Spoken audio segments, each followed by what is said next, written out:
And here we are, ready to go.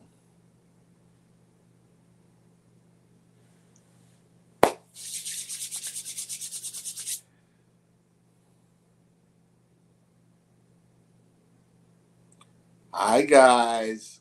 That's right. We're back again. The Bear Effects podcast is here in full effect, live in living color. Um, Tonight, we're going to be talking about being on our grown shit. Um, so let's jump right into it. It's going to be a little bit of a shorter show tonight. So, as everyone who watches the podcast knows, we deal with a lot of subjects that are based in non monogamy. We talk about polyamory, we talk about swinging, we talk about BDSM. And although BDSM is not a subject that is structured or based in non monogamy, polyamory and swinging, they pretty much are. Now, we talk a lot about ethical non monogamy. And what that means is we're not talking about cheating. We're not talking about lying to your partner, going behind their back, having multiple relationships, and the people that you're in relationships don't know that you're having multiple relationships. That shit's not okay. That's cheating. You're not being poly. You're not being a swinger. You're just cheating. And yes, that's bad. That's not okay. And there is no reason for that. Ethical non-monogamy is based in the idea that your partners know what you're doing. You're not keeping secrets. You're not going behind their back. Even if your non-monogamous relationship is based in a don't ask, don't tell situation, that's still something that you sat down with your partners and you had a conversation about, and you reached a point where they decided they wanted to deal with that in a don't ask, don't tell structure. And what that means is I'm aware something's going on. If I want to know, I'll ask. But if I don't ask, I don't necessarily want you to hit me with that information. And some people feel comfortable in that relationship style. That's not something that works for me. That's not a relationship style that I practice. But I have been with people, I have had partners that wanted that type of relationship style. Honestly, I tried it. I am not comfortable with it. It seems to me to be something that, in my experience, and granted, I did not have the best partners when I was practicing a don't ask, don't tell situation. So that created a situation where it did create problems. And the problems were based in jealousy, envy. They were based in a feeling of loss and a feeling of going to lose or insecurity. So for me, I tend to shy away from don't ask, don't tell relationships because, in my opinion, that is indicative of there being some kind of problem. I don't want to know about it. Don't tell me. I don't want to know anything. And I'm a little uncomfortable with that. But again, personal preference. Does not mean it's wrong. Does not mean there's anything wrong with it. Just my personal preference. So on this show, when we talk about non-monogamy, we are talking about ethical non-monogamy. Your partners are aware of what you're doing. If your wife don't want to go with you and you're going to the swing party to fuck, she knows you're going to the swing party to fuck. If your dude doesn't like going out to the swing club, you going to trapeze or whatever swing club you go to, and he don't want to go, he at least knows that you're going and knows that you're doing something. Ethical non-monogamy, just to be clear. Okay. Now, what we're talking about tonight is dealing with feelings in non-monogamous relationships. We get a lot of questions that say, hey, how do you get to a point where you don't get jealous? And that always makes me laugh because people that are in non-monogamous relationships, they're still human. They still have feelings. They still have emotions. So it's not an absence of emotions, or they get to a place where they no longer feel these emotions, or they don't have these emotions. The emotions exist. Jealousy is a thing. Envy is a thing. Being insecure in a relationship, those are all things. They exist. People feel them. I have felt insecure about certain things in a relationship where I had multiple partners or where my partner had another partner. I have felt jealous in a relationship where I had a partner that had another partner. There have been points in my current relationship where I have felt jealous. And that's just being honest. So Little Bear has a friend in California where she is now, and they go out to eat all the time. Seafood bakes, hot pot, all the time. After they eat, they catch a movie. They out there living their best life. Meanwhile, I'm home chilling. There have been times where I was like, damn, I wish I had somebody to go to a movie and get some hot pot or a seafood bake with. That sure would be nice. But I have to be able to be mature enough to look at this situation and say, is she doing anything wrong? No. I know exactly where she's going. I know exactly what she's doing. I know exactly who she's doing it with. Is there a reason for me to be jealous that's based in anything that she has done in any way to cause this emotion? No, because she hasn't done anything wrong in any way. I gave her permission. She called me and asked me if it was okay to go, and I said yes. So the jealousy that I feel is a feeling that she's out having a good time, having fun doing stuff, and I just happen to not be out having a good time doing stuff like her right now. So damn, I'm a little envious of that. I'm a little jealous that she has that and I don't. But that's based in a me thing. That's based in the fact that I'm just at home because I got work tomorrow. I know I got to wake up early. I know I got shit to do, so I'm not going out.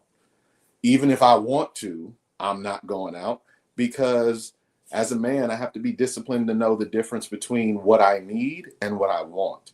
And there are plenty of times where I might want to do something or I might feel like I want to do something, but what I need to do is to be disciplined and do what it is I need to do in order to take care of myself, my family, my relationship, my bills, all the shit that I need to do to make sure that I am being a responsible adult taking care of my shit and that I'm being a grown ass man who's taking care of my shit. So there might be moments where I'd be like, you know what? I don't want to go to work today. Going to work ain't got shit to do with wanting to work. I want a paycheck. I want to pay my bills. I want to take care of my people. So I got to go to work. I don't have to want to. I tell my son all the time, this is what we have for dinner. Daddy, I want McDonald's. Okay, that's fine. You can want McDonald's. I don't control your wants. I don't dictate your wants. I can't change your wants. You gonna eat this because this is what we have for dinner. But it's okay that you want something different. And it's fine to want that because he has to understand that in life, you ain't always gonna get what you want. And that is just part of life. So creating a situation now where I'm always giving him everything he wants and I'm spoiling him is going to create a grown, bratty ass man. And how many of y'all know ain't no place in the world for a black, bratty ass grown man? That shit ain't going to fly. So I have to raise him up a certain way. So the emotions, the feelings, the things that we experience in a non-monogamous relationship are very real and they exist. It's not that we don't feel them. It's not that we don't have them. It's that we are mature enough. We are disciplined enough. We are adult enough to know sometimes I have to remove my ego from a situation and do what's best for my relationship. Sometimes I have to sit down with my feelings and emotions and I have to get to the root of them and say, you know what? I have this feeling superficially that I am experiencing, but where's it coming from? Why is it happening? Is there a real reason for it? Is there really a reason for me to be upset? Is there really a reason for me to feel the way I'm feeling? And because we're all human, a lot of times we have feelings and emotions that are not based in reality. I feel a certain way because I feel that way, not because I have a realistic reason to feel that, but because my feelings have run away with me. And that's real. And people experience that. Dominant, submissives, men, women, trans, straight, gay, LGBTQ plus, all of us feel that no matter the situation. So you have to be able to have a certain amount of self-discipline and have a certain amount of self-awareness to be able to say, I can deal with my emotions without allowing them to negatively affect my partner or partners. And that's being on your grown shit, because that takes maturity. That takes the ability to remove your ego from the situation sometimes. That takes a certain amount of you being able to take a step back, looking at a different point of view that may not be yours, and having understanding and empathy for your partners in a situation, even if you don't agree, even if you don't think they're right, you're still able to look at that situation and say, you know what, I understand. I don't think you should feel the way that you feel, but I understand that you feel that way. I don't agree with you feeling the way that you feel, but I understand why you got to the place where you are. It was because of a miscommunication. It was because you thought something that wasn't necessarily true for me, but you thought it was true. It was because you assumed something that wasn't correct and went based on that assumption instead of what was correct and was the actual reality. So I can understand why you got to the place you're at and why you have the feelings you have, but I don't agree. And I don't condone, or I don't think it's right, or I don't think that that's the way you should feel. I think you should feel this way because I meant this. I didn't mean that. Your assumption that was this was not the correct assumption. That's not how I feel. I actually feel this. So I think you should feel differently. And it is okay for your partner to say, you know what? I don't feel differently. I feel the way that I feel. Because sometimes you're going to have situations where you have to agree to disagree. And that's life. You weren't brought up in the same house. You weren't brought up the same way. You don't have the same culture. You don't have the same belief system. You are two separate people who have come together and decided to form a relationship. And unfortunately, everything ain't going to always be gravy. Disagreements happen. Feeling differently about the same situation happens. And you hope to get to a point where you can compromise and you can both feel the same way. But that might not be the situation. So you might get to a point where you say, you know what, you feel one way, I feel a separate way. But I understand why you feel the way that you feel, even though I don't agree with it. So you know what, we're just going to have to agree to disagree. Blue is better than purple. And you think purple is better than blue. You're wrong. But if you're okay being wrong and you just want to live your life wrong, then so be it. It is what it is. Star Wars is better than Star Trek. And I know there are going to be some people watching this video who are going to be wrong because you think that it's the other way around. And as people that are wrong, it's okay for you to be wrong. I still care for you, even though you're wrong. But you're wrong because Star Wars is better than Star Trek. We don't need to get into the reasons why and talk about all of that. We don't need to go total nerd. But just know, if you think differently, you're wrong. But it's okay for you to be wrong. It is okay. Star Wars is better than Star Trek. It's better. Way better. They're both good, but it's better. Just so we understand. It's better. That's what I thought. I'm right. You're wrong. Okay, so moving on. Entering into the realm of non-monogamy. Coming from a vanilla situation where you're a muggle, and yes, I call vanillas muggles. Vanillas are people that are not in any of the lifestyles. You don't engage in polyamory. You don't engage in BDSM. You don't engage in swinging. You're out here just raw dogging life regular. Okay? Just like Harry Potter, you don't know magic. You're a muggle. Us magic users that go to the academy and learn how to wield our power, yes, we're better. But it's okay. It's okay to be different. Sometimes different is just different. Sometimes different is better. We're better. You're different. And that's okay. So, being someone who is vanilla, who is a vanilla, who is a muggle, and you decide that you want to cross over into the realm of magic. You want to learn how to be polyamorous. You want to learn how to be a swinger. You want to learn how to get into BDSM. You want to experience magic in all of its glory. You want to be better. I commend you for wanting to be better. We should all want to be better. So many muggles out there don't want to be better, so you're a step ahead of them. Congratulations.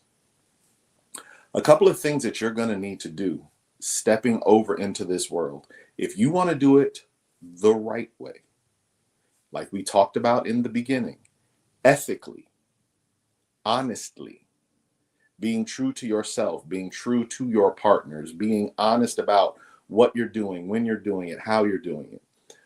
What you need to do is you need to first sit down with yourself and make sure that non-monogamy is something that you can handle. Because if you can't handle it for yourself, you're never going to make it work in any kind of relationship, no matter what that is. So the first person you have to check in with is you have to check in with you. Am I on my grown shit to handle this? Am I mature enough? Am I in control, or maybe not even in control, but am I self-aware enough to be able to check in with myself and my emotions to handle this kind of lifestyle? And that is important. That is very important. I have people that I interact with on a regular basis who try to take that step into the realm of BDSM because they're swingers or because they're poly, and they think that because they can handle non-monogamy on that level, that they can handle the BDSM lifestyle. And they realize this is some totally different shit. And it's not the same. And it is very intense. And it is a lot to deal with. And they literally break the fuck down. And part of that breakdown is realizing that this is not what I thought it was. This is a lot more intense. And that's something that makes them take a little bit of a pause and creates a situation that they have to recover from before they can take a step into that pool again. So not even going there, just talking about taking that step from vanilla to non-monogamy, polyamory, or BDSM. First, you are going to check in with yourself. You're going to make sure that you're ready to handle that. You're ready to do that. Okay? As a dominant, I deal with things on a completely different level than someone who is just getting into non-monogamy from a standpoint that does not have to do with power exchange. So I can't give you all of the insight and everything you need to know coming into non-monogamy from the standpoint where you're not dealing with power exchange relationships, because my relationships are all power exchange. I do not deal with non-power exchange relationships. BDSM is not simply something I play around with on the weekends. It is the way I live my life. So my relationships are based in, I am in the lead. I take control. I dictate how this relationship is going to go. And if I want my relationship to be successful, I have to lead it in that way. And if it is successful, that's on me. If it fails, that's on me, because I am the leader. And just like any team sport you've ever played, when you win the game, the captain is Superman. When you lose the game, the captain is the biggest loser. It's on his shoulders. This is the same thing. You take up that responsibility, and that's something that's very serious. So coming into the non-monogamy side of relationships, especially as a couple, you both have to check in with yourselves before you even start to check in with each other to see if this is something you're ready for. If you're coming in as a single person, it's a lot easier, it's a lot less stressful, and it's a lot less to worry about because you only have to worry about one person, and that person is the one that you are going to constantly be checking in with to make sure that you're doing things in the proper way. And the proper way is not, this is it, this is the box, you have to fit the box. The proper way is what's going to work for you. A lot of people start their non-monogamous journey with swinging because swinging is something where you don't really have to get into multiple relationships. You can have multiple sexual partners, but those sexual partners can be shallow. They can be friends with benefits. They can be relationships that are not emotionally bonded and emotionally tied. They can be relationships that are lightly bonded and emotionally tied, like I said, that friends with benefit situation. So you're not looking at full-blown relationships with multiple people.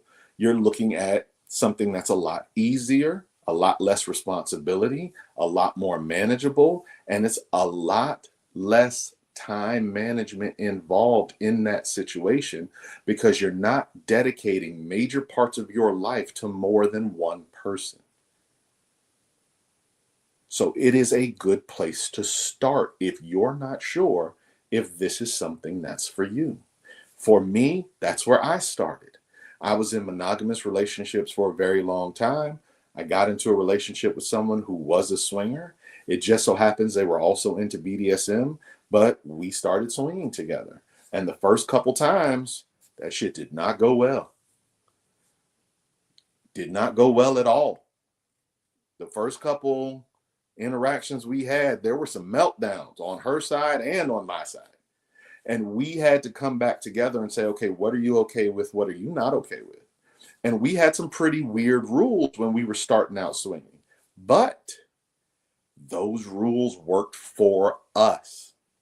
The first time as a swinging couple that we went swinging, we were like, yo, I just want you to be free to express yourself and do what you want to do and have a good time. That was a fucking mistake. That's bullshit. That is some bullshit. Okay? If you're sitting back and you're saying, I want my partner to be free to express themselves and do whatever they want to do and blah, blah, this and blah, blah, that, that is some experienced swinger shit. That is not some new swinger shit. Okay? And you will fuck yourself up with that shit. If you are brand new and you are just starting and you're not sure, you will fuck yourself up. You need to sit with yourself and really figure out, what are you okay with? What are you not okay with? After our first experience, my partner and I came back together and we sat down and we had a very long conversation and we established rules and boundaries for our swinging that we made very clear with each other so there would be no miscommunications, and we put them in place pretty much ironclad. Okay? Our rules were no kissing. You can fuck, but I don't want you kissing other people. We had a rule of, if you're going to perform oral sex, me first. If I was going to go down on a girl, I had to go down on her first before I did it to anyone else. If she was going to go down on somebody, she had to go down on me first. If somebody else wanted to go down on me, I literally had to stop them, let her do it first, and then they could do it. And if the other person had a problem with that, that's your problem. Because again, it was important for us to prioritize our relationship even when we were playing with other people. So those rules and boundaries that were in place, they rubbed some people the wrong way. They made some people uncomfortable, but they worked for our relationship. And because that was the priority, we didn't give a fuck about who didn't like it and who was uncomfortable with it. And if they didn't like it, we just didn't fuck with them. And as our relationship grew and we were together for longer, the rules changed and the boundaries changed. And some things that we put in place were able to kind of fall away, and we were okay not having to worry about those things. So as we were able to build trust and comfort in that setting, in that non-monogamous place, we eventually got to a point where it was a lot less rules and boundaries when we went out to parties or clubs or whatever, but we had to work up to that. We didn't start there. And for me, that was a really good process to go through, because it let me learn more about myself and what I was comfortable with and what I was okay with. Because the first time you see your partner with another person, that is that moment where it's either shit or get off the pot. Like, either this is going to work or this shit ain't going to work at all. And for the most part, your first experience is going to set the stage for how the lifestyle works for you. If your first experience is great, wonderful, spectacular, you're going to love it and have a good time. If your first experience is horrible, the worst thing ever, you're probably not going to have a second. And this is not going to be something you're going to come back to. It's not for you. Every now and then, people will give it another chance or they'll try again. But a lot of people, for the most part, if they have a bad first experience, they will not try it again. They will give it up and they won't even look back. So that's important. We get a lot of questions about how to get your partner started in that lifestyle or down that road. It's the same as anything else. You have a conversation. And if they really don't want to do it and it's something they're really not interested in, then you have to decide how important that relationship is to you. Is this person important enough for me to say I'm not going to do it? Because for some people, they want to do it so bad, they will leave their partner to go into it. And for some people, the relationship is important enough for them to say, okay, I don't want to take a chance. I'm not going to do it. But that's up to you to decide. That's for you to figure out. But the emotional aspect of moving from vanilla relationships to the area of non-monogamy is one that you have to figure out for yourself. Someone else can help you. If you want to talk to your therapist about it, if you have a best friend you want to talk about it, if you want to sit down and talk to your partner about it, that's great, that's wonderful, that's spectacular.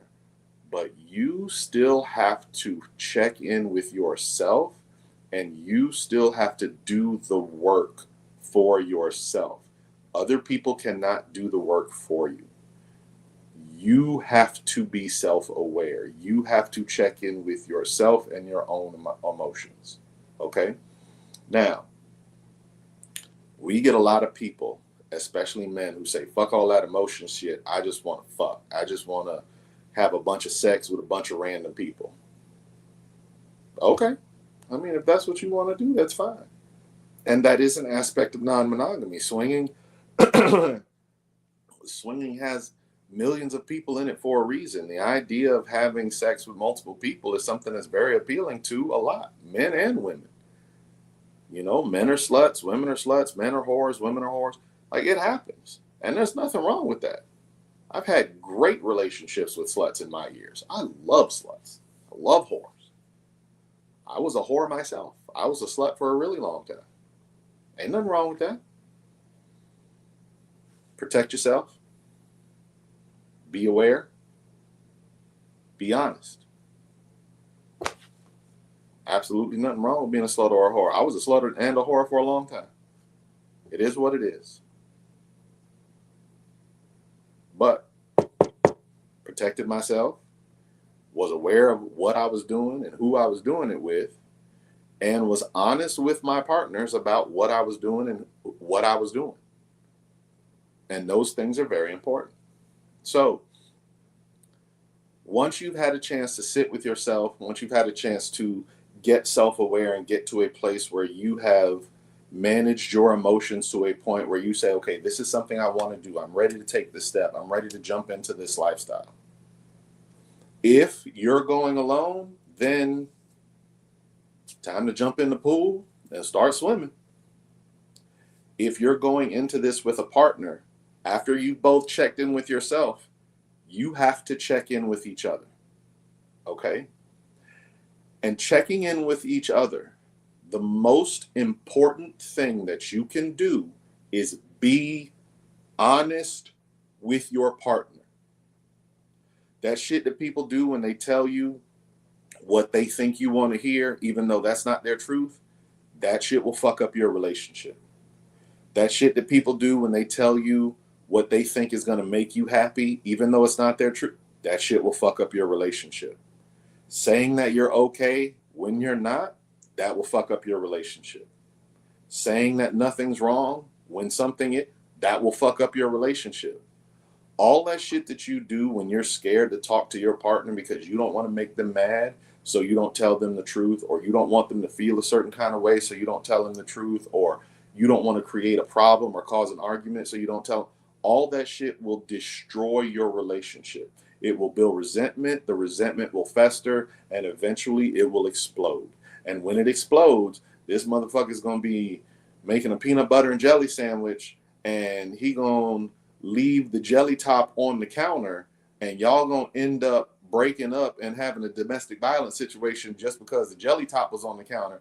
And this nigga is saying, well, shit, all I did was leave out the fucking jelly top, and you went fucking Mount St. Helen and was ready to pull a gun and a, because it wasn't about the jelly top. That was just the straw that broke the camel's back. All that shit that she was holding on to, all that resentment that was built, all of those issues that were had are erupting and exploding in this moment about the jelly top. But understand, the jelly top was just one little thing, but it was big enough to ignite the fire that has already been building. So coming together in that time after you've checked in with yourself to say, I'm going to now check in with my partner before we take this step into the world of non-monogamy is extremely important, because you have to be honest with each other. If you know good and well, you know what, I don't mind you having sex with someone, like I don't mind you fucking some dude, but I don't want you kissing him. I don't want that level of intimacy. This emotionless sex, this mindless sex where it's just another dick and you want to enjoy another dick, that's fine. But I don't want you having long conversations on the phone on the weekends. I don't want you getting to know each other outside of this situation. If that's how you feel, you need to say that. You need to make that clear, and you need to express yourself. Because your partner might think, oh, well, let me get his number so I can call him and we can set up another session sometime. And you like, why you want that motherfucker's number? Like, what, you trying to have conversation? You trying to talk? Now you got a problem. And understand, different points of view are different points of view. She wanted the number just so she could set up another fuck session sometimes. But you see her asking for the number, and now you like, oh, you trying to get to know this nigga. You trying to build a relationship with it. So that's why that conversation is important. Don't just assume your partner knows how you feel or knows what you're thinking. Your partner knows what you tell them. What you don't tell them, they don't know.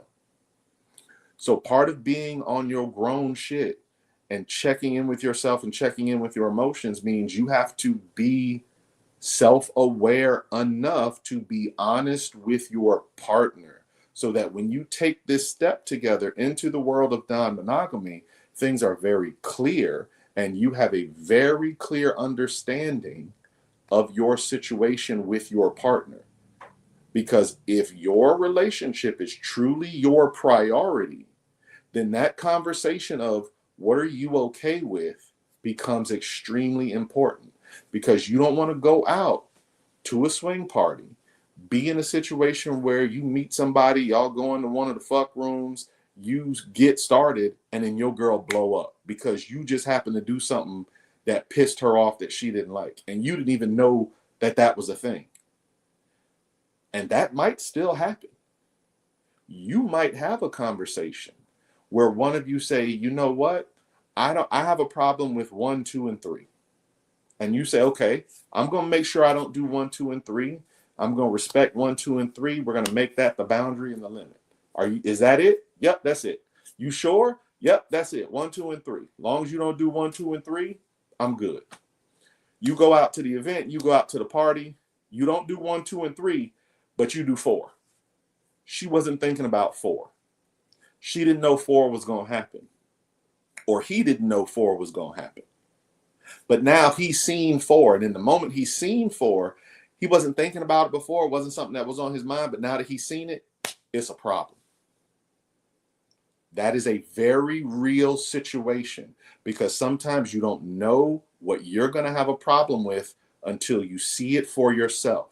I tell couples all the time, if you are going to take a step into that world and it's your first time, have a safe word between the two of you that you two understand this is a problem. I need you to stop and you need to have a conversation or check in with me. You need to trust each other enough to know that it's not going to be abused and it's not going to be used for no reason. But it needs to be in place, because if you're going to prioritize your relationship and move into these non-monogamous areas, then you have to move and act like your relationship is the priority and not just the fun you're going to have doing this extra shit. And that is going to make a huge difference between you and your partner as to whether this continues or whether this stops. Okay?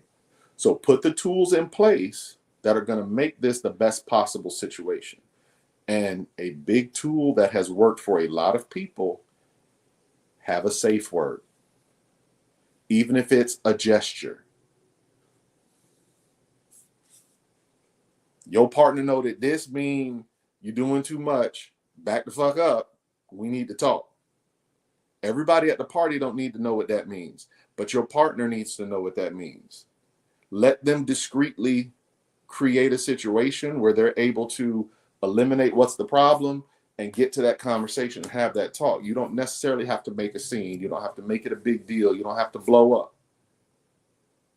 But the both of you need to understand how that safe word is going to be handled, what it is, and what it means. Even if you want to have more than one, do whatever you need to do so that it works for your relationship. Okay?